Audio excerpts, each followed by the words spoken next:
Doctor గారు ఉన్నారా? Doctor గారు పూజలో ఉన్నారండి. ఏదో నరసింహనాయుడు గారు పూజలో ఉన్నారన్నట్టు చెప్తావేంటమ్మా?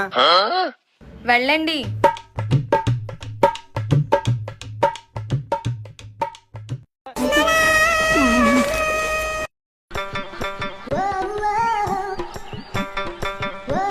చెప్పండి ఏంటి?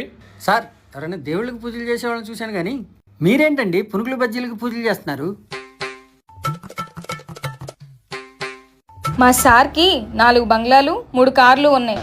ఇవన్నీ పూజలు చేస్తే వచ్చినాయి అనుకుంటున్నారా మీరు? కాదు, ఈ పునుగులు బజ్జీలు వల్లే. ఈ రోజుల్లో క్వాలిటీ ఎవరు మెయింటైన్ చేస్తున్నారు? కల్తీ నూనె, మైదా పిండి, సోడా ఉప్పు. జనానికి ఏమైనా పర్వాలేదు, మాకు డబ్బులు రావాలి అనుకునే వాళ్ళు ఉన్నంత కాలం మా వ్యాపారానికి డోకా లేదు.